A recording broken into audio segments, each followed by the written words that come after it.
Bueno, íbamos a ver ejemplos de operaciones lógicas.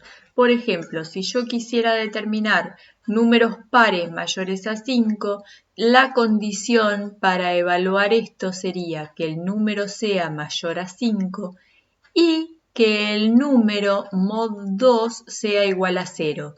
¿Qué significa esto? ¿Se acuerdan del operador mod que dijimos que me daba como resultado el resto de dividir el número por 2? Entonces, el resto de dividir número por 2, si es 0, significa que el número es par. Entonces, si se cumplen las dos condiciones, o sea, el número es mayor a 5 y aparte el número es par, esa condición va a ser verdadera y sería un número par mayor a 5. En cambio, si yo quisiera números que no sean pares mayores a 5, tendría que negar toda la condición anterior. Entonces lo hago de esta forma, con el not delante de toda la condición anterior. Esto va a ser verdadero cuando todo esto sea falso. O sea, el número no va a ser ni par ni mayor a 5. El operador OR, por ejemplo, sirve, para este caso, que es un número mayor a 5 o par. Me debería dar verdadero para todos los números que sean o mayores a 5 o pares. Por ejemplo, si tengo el número 6, ¿sí? El número 6 es mayor a 5, aunque no es, y es también par. Entonces, en ese caso, me daría esto verdadero y esto también verdadero, con el OR igual se haría verdadero. En cambio, el número 7, por ejemplo, es mayor a 5, pero no es par. En ese caso, igual me va a dar verdadero, porque con que una de estas dos condiciones sea verdadera, el OR ya me da como resultado verdadero, porque el número es mayor a 5 a pesar de que no es par. Pero acá teníamos un o era mayor a 5 o era par. ¿Cuándo me va a dar falso? Cuando las dos comparaciones sean falsas. Por ejemplo, con el número 3. El número 3 no es ni mayor a 5 ni es par. Entonces, en ese caso, esta operación me va a estar dando falso. En cambio, el número 2, a pesar de que no es mayor a 5, esta parte me daría falsa, pero el número 2 es par, entonces también me daría verdadero. Bien, esto lo van a ir entendiendo cuando vayan necesitando utilizar condiciones y unirlas con operadores lógicos a medida que vayan resolviendo ejercicios. Bien, veamos un ejemplo de estructuras condicionales. Este ejemplo es el ejercicio 9B de la guía de trabajos prácticos. Dice, un hombre desea saber cuánto dinero se genera por concepto de intereses sobre la cantidad que tiene invertida en el banco. Él decidirá reinvertir los intereses siempre y cuando estos excedan a 7.000 pesos y en ese caso desea saber cuánto dinero tendrá finalmente en su cuenta. Bien, acá tenemos el proceso resuelto en pseudocódigo y que es como se lo dan en la guía de trabajos prácticos. Aparece este proceso y tienen que completar este dato que aparece acá. Este sería el mismo proceso escrito en diagrama de flujo. ¿Cómo podemos interpretar esto? Necesitamos para este problema básicamente dos datos. cuáles son los intereses y cuál es el capital con el que comienza la operación, ¿sí?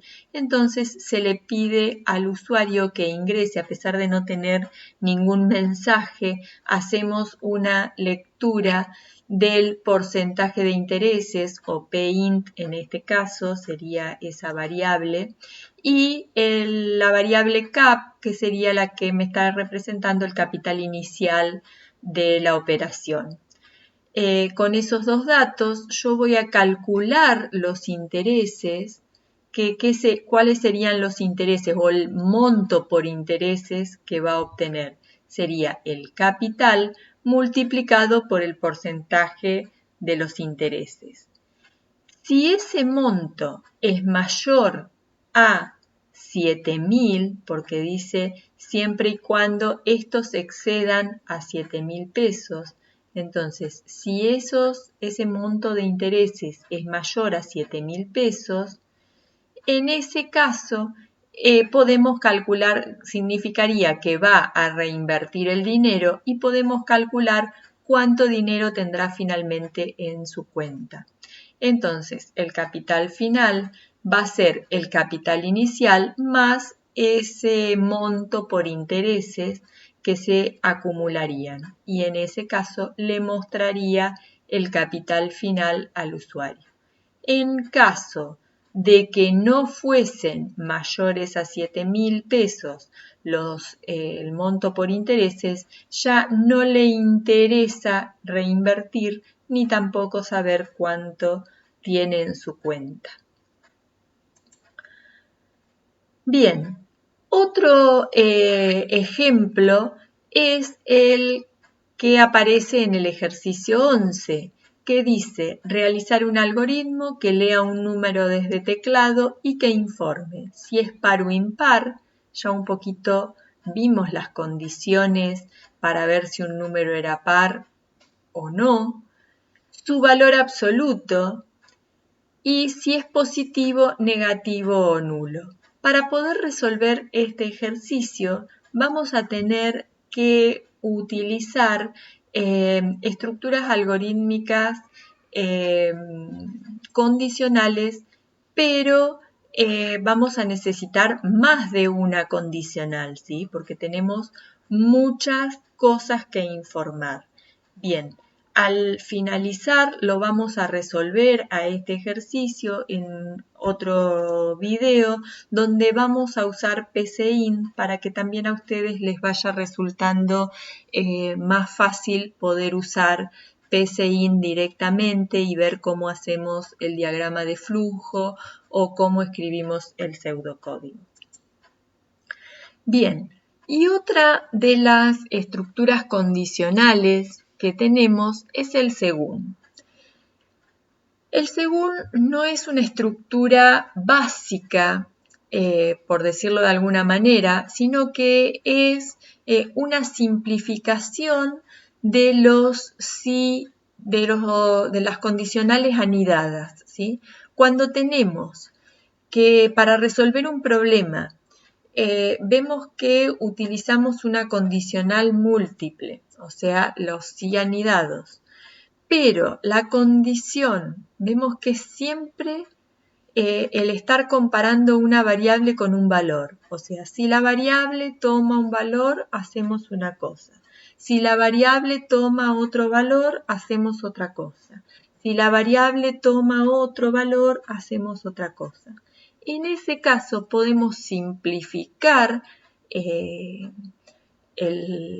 código o la resolución de nuestro algoritmo utilizando la estructura según, donde lo que escribimos es según la variable en cuestión, esa que aparece en todas las condiciones, y vamos escribiendo todos los posibles valores. Si la variable toma este valor, se realizan estas acciones. Si toma este otro valor, se realizan estas otras acciones. Si toma este otro valor, se realizan estas otras acciones.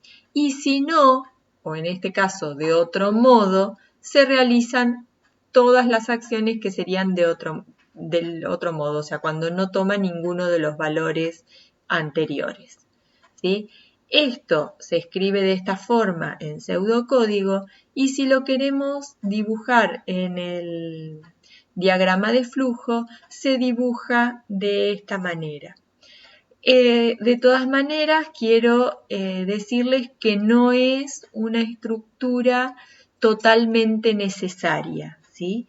Esto mismo lo podemos hacer con las estructuras condicionales vistas antes, o sea, con el si. Si la variable es igual a la opción 1, se realizan estas acciones. Si no, si la variable es igual a la opción 2, se realizan estas opciones. Si no, si la variable es igual a la opción 3, se realizan estas otras opciones y si no, se realizarían estas. ¿Sí? O sea que el según podemos no usarlo, igual resolver el problema.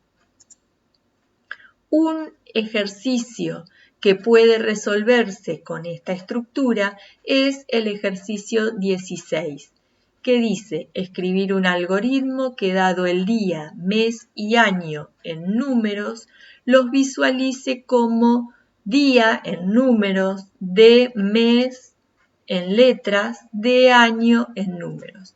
Un ejemplo sería que los datos de entrada sean el día 12 del mes 2 del año 1996 y mi algoritmo tiene que escribirlos de esta forma, 12 de febrero de 1996. También van a tener otro video donde resolvamos este otro ejercicio con PCInt.